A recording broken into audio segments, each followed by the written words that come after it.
Judea in the days of Jesus was a land of contrasts. Roman soldiers patrolled its dusty roads, their banners fluttering as reminders of the empire's iron grip.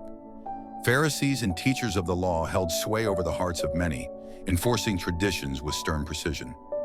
Yet beneath this surface of order and unrest, there stirred a quiet longing. In the hearts of men and women arose questions no ruler could silence. What is life? What lies beyond death? Where is God in the midst of suffering? Whispers had begun to echo from Galilee about a man unlike any other. Some called him a prophet, others dared to wonder if he were the Messiah. His words carried weight not like the scribes, but like one who spoke from the heart of heaven. He touched the leper and made him clean. He gave sight to the blind, strength to the lame, and hope to the hopeless. He even spoke of a kingdom not made with walls or swords, but one eternal and unseen.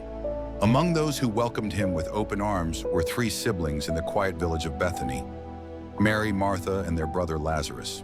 Their home had become a resting place for Jesus. Whenever he passed through Judea, he found there not only food and shelter, but friendship and love. In that house, he was not merely teacher or master, but family. But even in that haven, sorrow was about to enter. And through that sorrow, the glory of God would break forth like the sunrise after a night of shadows.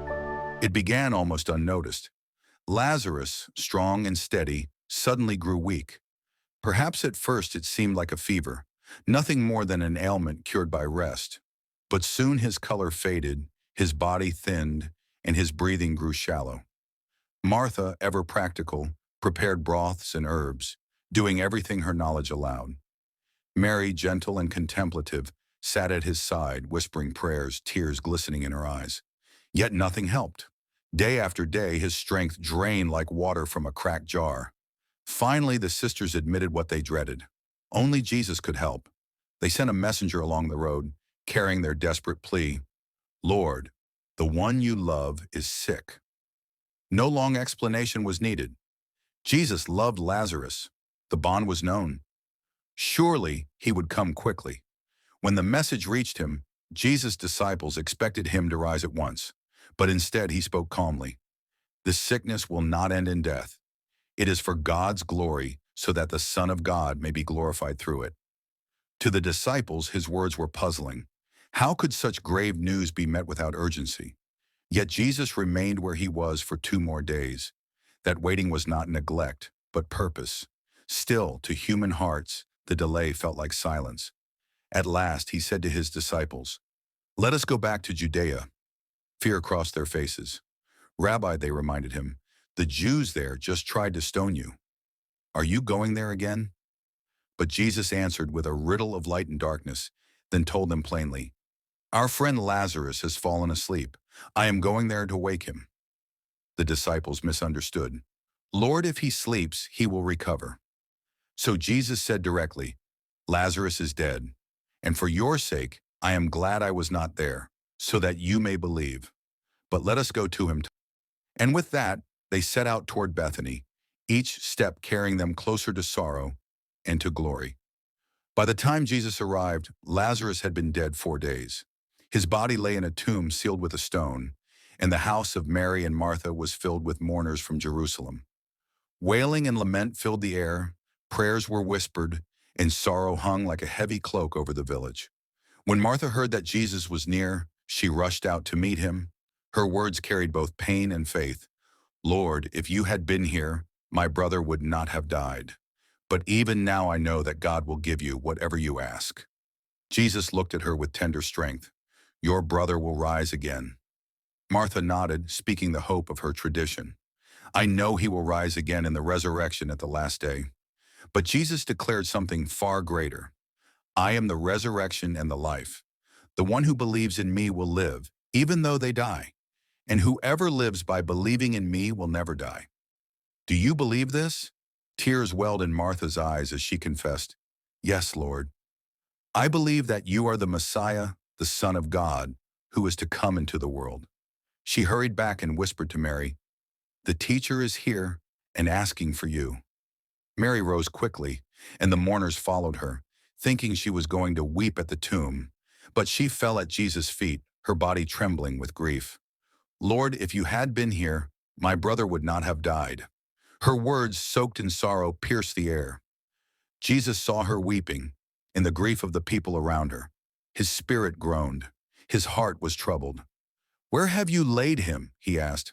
"Come and see, Lord," they answered. And in that moment, the shortest yet deepest verse in all Scripture was spoken. Jesus wept. Those tears were not of weakness, but of love. Some onlookers whispered, "See how he loved him." Others questioned, "Could not he who opened the eyes of the blind man have kept this man from dying?" But the answer was about to unfold. They came to the tomb, a cave sealed by a stone. The crowd hushed, anticipation mingling with grief. Jesus spoke with authority. "Take away the stone." Martha, ever practical, objected. "But Lord, by this time there is a bad odor, for he has been there 4 days." Jesus turned to her, steady and sure. "Did I not tell you that if you believe, you will see the glory of God?" So they rolled away the stone. The smell of earth and decay seeped out, but above it all, Jesus lifted his eyes to heaven and prayed aloud. "Father, I thank you that you have heard me. I know that you always hear me, but I say this for the sake of those standing here, that they may believe you sent me." Then with a voice that thundered through the valley of death, he cried, "Lazarus, come out." The crowd gasped. Silence gripped them. And then, movement. From the darkness of the tomb emerged a figure. Bound in strips of linen, face wrapped with cloth, Lazarus stepped into the light of day. The impossible had happened. Some screamed. Some fell to their knees. Others trembled, unable to speak. Jesus, calm and commanding, said, "Take off the grave clothes and let him go." Hands rushed forward, unwrapping the linen. Beneath the wrappings was warm flesh, beating heart, living breath.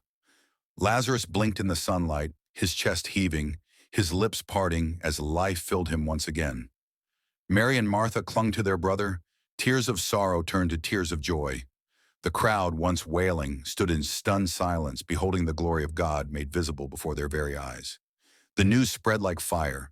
Many who had come to mourn now believed in Jesus, but others, unsettled and fearful, hurried to the Pharisees. In the chambers of power, the miracle was not celebrated but feared. "If we let him go on like this," the leaders whispered, "everyone will believe in him, and then the Romans will come and take away both our place and our nation." So from that day, they plotted his death. Ironically, the raising of Lazarus, a miracle of life, set in motion the path to Jesus' own crucifixion. Yet in Bethany, joy filled the air. Laughter replaced tears. The house that had echoed with mourning now rang with songs of thanksgiving. Lazarus, once a corpse, now sat at the table, eating bread and speaking with his sisters. Wherever he went, people pointed and whispered, "There is the man whom Jesus raised from the dead." The story of Lazarus stands as a reminder that death's silence is no match for the voice of the Son of God. Discover more powerful and untold Bible stories brought to life in captivating detail, only on Hidden Verse Vaults. Subscribe today and journey deeper into the hidden wonders of Scripture like never before.